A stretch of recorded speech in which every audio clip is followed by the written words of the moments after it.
En match retour des huitièmes de finale de la Coupe de la Ligue, l'USAM recevait Saint-Cyr ce week-end au Parnasse. Une rencontre endeuillée par le décès de Bruno Bazdeville, ancien ailier de l'USAM où il a terminé sa carrière. Une minute de silence à sa mémoire a été observée avant la rencontre.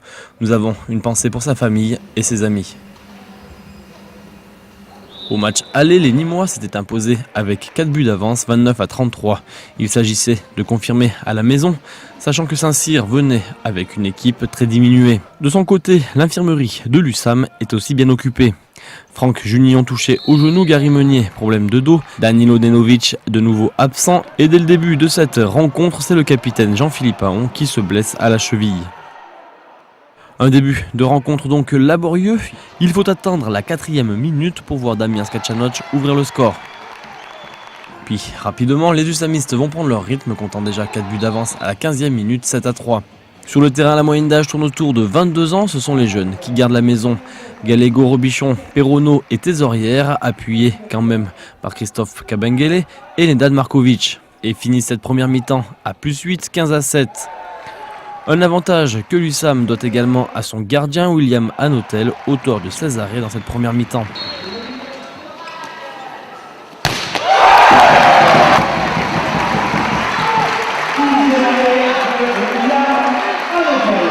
La deuxième mi-temps sera à l'image de la première. Laurent Pusségur fait tourner son effectif.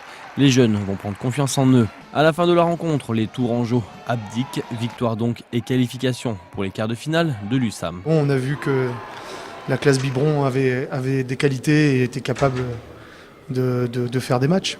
Ça va nous mettre en confiance, c'est clair, parce qu'on a besoin de victoire et qu'on était très frustrés du match à Évry. Maintenant, c'est pas le Saint-Cyr qu'on va retrouver en championnat, ça il faut bien le penser, mais on le sait bien, on le sait tous. Hein.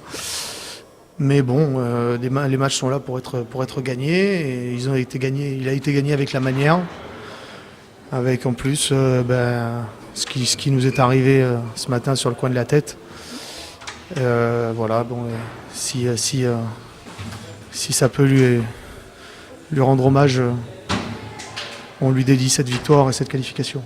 C'est quand même un jour triste parce qu'on perd un peu une icône un peu de l'USAM et que tout le monde le connaissait et que voilà, c'était un match où on ne peut pas laisser les sentiments à côté et où voilà, on a forcément une pensée pour lui.